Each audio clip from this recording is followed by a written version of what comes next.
Hey, welcome back to the podcast, the Evil Dungeon Masters AD&D Universe podcast. I'm your host, Evil Dungeon Master Vince. Hopefully you're doing well out there. Today is Wednesday, September 24th, 2025.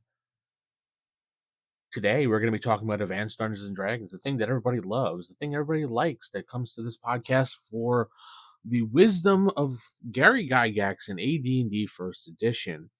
Ask the DM at theevildm.com is my email address, and theevildm.com is my website.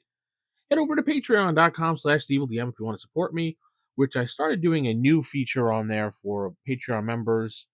I was opening up my DM journal and giving you the notes that I was putting up the notes that I was using for my basic fantasy campaign that I've written the book, the page that I prepped for the weekend, this weekend coming up. So if you're interested in that and you want to support me, go ahead. You get that as well as some other stuff I always put up every month for members. So, all right. Today we're going to flip back to Dragon Magazine number 6. And this came out in, I believe, April 1977. So this is an older edition and it has some great information in it. But I wanted to flip to a monster in the back that I don't think I've ever used or would ever use in my campaign due to the extreme uh, abilities this thing has. So it's kind of an ender for a lot of things. But it's called a Death Angel by John Sullivan. It's a neutral line creature, and it has 7d8 hit dice. Number of appearing is 1. Armor class is 4. And doesn't have any treasure. It attacks with a death scythe, which does 1d12 damage, save versus death at -3. And it goes on further to tell us more about this creature. Death angels are highly intelligent and speak all languages telepathically. They either act as oracles, warning a being or a party of death, or they represent death itself, being under a mission to kill a particular person or creature. When killed, the Death Angels vanish. I don't know why it says angels because there's only one ever appearing, but when killed, it should be the Death Angel vanishes entirely, leaving no remains whatsoever. Death Angels have the ability of teleportation as well as flying with their golden wings. Their teleport has no chance of failure, but they cannot teleport out of melee. So keep that in mind when using this creature to kill your party. Here's where it starts getting a little bit overpowered. But I love it though, because this is an April issue. So every time a Death Angel hits with the scythe, their opponent must save versus death at -3 on their saving throw. Should you save said saving throw, you lose 1 point of Constitution, which can only be given back by a cleric spell restoration or a healer's energy spell. Death Angels do not dispel per se, but they can be turned like vampires by a cleric, but will return the next day or the next night, for they must fulfill their mission of death. So you can temporarily block them, get rid of them with a turn by a cleric, but they'll just be like, you know what? All right, I'm out, but I'll see you tomorrow. So they'll be right back. Those successfully killed by the Death Angel become Death Angels after 3 days, unless a raised dead attempt is made. A normal raised dead will not work. Only a raised dead fully will. And even then, it will only raise the victim like a regular raised dead. Also, when rolling for a percent chance of raising, roll a victim's constitution as if it were 3. So the chance of your resurrection, or raised dead in this case, would be based on your constitution 3. A wish will automatically raise them. Yay. If the being is killed 3 times by a Death Angel, nothing will bring them back, even a wish. So, 3 times if a Death Angel's coming after you, you're pretty much dead. There's no point at that point. If a Death Angel's after you, you might as well just give up.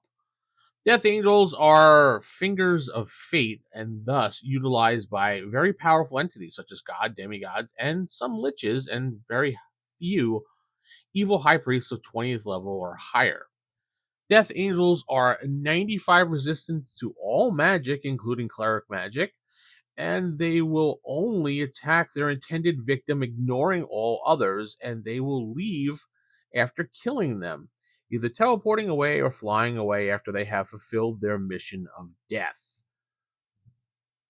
In as much as death angels will return again and again to kill their intended victim, the only way to permanently dispel death angels is to throw a remove curse upon them if they are slain battling the intended victim. This will allow them to go into eternal peace, which they will only find by killing a victim or having a replacement for them. Even if the body's burned, a victim of the death angel will always rise up 3 days later as the death angel, and therefore can no longer can let's see, blah, blah, blah. And they can be no more than one death angel serving one master. So interesting there. So that basically sums up the Death Angel in itself. It's a pretty powerful creature when it comes to bringing your campaign created by John Sullivan. Now, just a quick recap: a target must save versus death at -3. If they do save, they obviously lose a point of Constitution, which would mean losing hit points mid battle. So this thing is definitely sent when you are intended to kill someone, or remember the deck of many things. When you get a death, you can use this death here, even though they had more stats for it later on. I thought this was a pretty interesting creature, but just because of the way they wrote it up and how it's listed here. In campaign uses, you could use it as an Oracle of Doom, obviously, to warn the party of an upcoming fate, whether they listen to it or not. If you feel like I had a certain area in my campaign that I was setting up rumors for it, and I really didn't want the players to go there. But I mean, obviously, players have free will with their characters, can go wherever they want. But as a DM, I'm supposed to try to deter them from these areas. And I know people are saying that, well, maybe you shouldn't set up those areas because you're low level and you're going to die. No, when it comes to AD&D worlds, or any worlds in a D&D campaign for that matter, for whatever edition, it's not level appropriate. The world is based on what the world is. Now it's up to the DM and the players to determine what part of the worlds they're going to go to during their specific levels. A DM can't prevent people. Well, I mean, a DM can absolutely prevent players from taking their characters wherever they want on the map. But if you want to have a free will and not railroad, you're going to allow players to go wherever they want. Now, you can in game use rumors and NPCs to try to deter player characters from going certain areas by telling them, lots of brave warriors and wizards and whatever went there and they've never come back and things like that. And as a DM, you could tell them out of character, listen, guys, I'm setting this up for the future. You're by all means, you can go there, but you're probably going to die. Everything there is like, whatever, undead or something, or very powerful, and you're not going to be able to handle it. But you want to go there, I will take the campaign there just for you. Let them have their own free will when it comes to roaming around. I hate to railroad people and say no, but like I said, there was a part in my campaign where there was a crypt that they had to go to, and I set up a bunch of places for them to go, including the crypt, because it was a future planned spot for them to go. And they were like, well, maybe we'll go to the crypt. And I was just like, all right, well, I gave them, subtle hints in the campaign about how powerful it was. They weren't seeming to get it. And then I told them in between session breaks, I'm like, listen, I don't think you guys should go there. It is set up for a much higher level, and I gave you much better options to go to for your level that's more appropriate. Now, if you guys want to go there and see how well you handle or hold up, don't be mad when you die. So, I mean, they took the hint after then and didn't go there. But there are ways that you can not force or railroad by just telling them hey, you can go there, but so maybe you can use an Oracle of Doom saying, if you go to the crypt, you will die instantly, or something stupid like that. I mean, obviously, you could send this Death Angel as a high level villain or PC who, after a high level villain or PC who evades justice, the executioner is after them. Maybe the party has to protect said person from this executioner because this, I don't know, maybe demon or god or demigod wants him dead. So the party is able to, it has to slay this thing somehow and figure out how to do it. Um, Maybe the Death Angels are coming back and the party has been hired to stop the Death Angels from doing this. Or maybe there's just a like rogue Death Angel that decided that he wants to, be the executioner of death and wants to just go out and punish the evil. So maybe you are tasked with stopping this Death Angel from doing what he does best, and that's killing. So, and then maybe if you try to stop him so many times, he turns his evil looking helmet, because he's actually kind of not looking what you would think he looks like. He's more of he's got golden wings, and he kind of looks more like an angel than a death. Like kind of like a death, like you'd think how death would look with the cloak and the skeleton and everything. No, he's more of the death angel himself. So maybe he turns his golden helmet towards you and your party and decides, you've meddled in my business long enough. Guess what? Your ass is mine now, and I'm going to kick your ass and kill you. So now the party has this death angel on them. So they have to actually try to get away from him after after going after him. It's just you can do so many different things with this. It's kind of a fun at this point, but obviously you'd have to be a high level party to take on something like this entirely. Um, yeah, he could become like some type of reoccurring nemesis. Like they finally slay him, and then he like maybe later on he comes back after he regroups or something, and he's just like he waits and bides his time, and he's just like he's gonna get the party, and then all of a sudden, boom, he shows up at like the best moment possible because he could show up whenever he wants. So maybe he watches the party.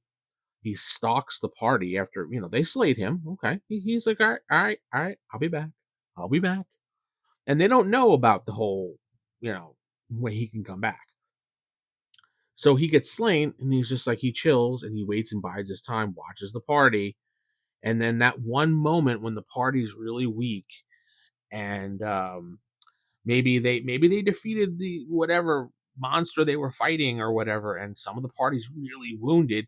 Boom, he shows up. He's like, guess who's back? And there's the Death Angel again, someone there to annoy the crap out of you. So there's so many possibilities you can do with this.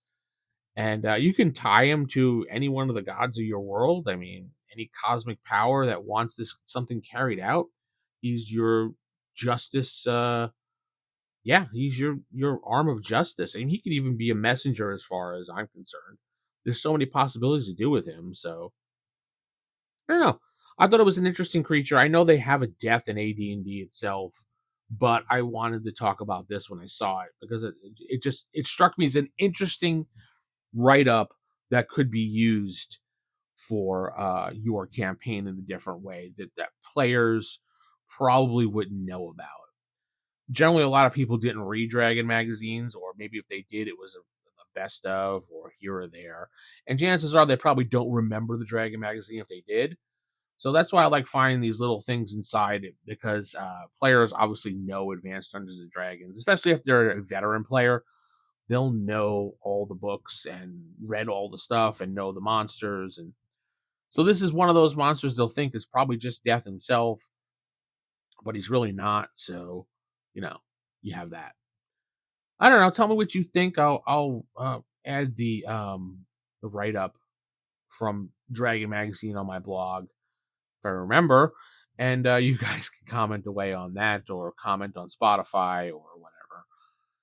All right, I'm going to head out. I have some journal writing to do for my campaign this weekend, and I'll put that up on patreon.com/StephenDM for my Patreon users. I appreciate every one of you that support me, and those that even download the podcast and comment. I absolutely appreciate you as well. Again, there's no need to support me in any other way than downloading and commenting. Whatever you feel is necessary. But with that said, I'm going to head out. Hopefully you have a great day. Keep original, keep it old school. Good night and God bless.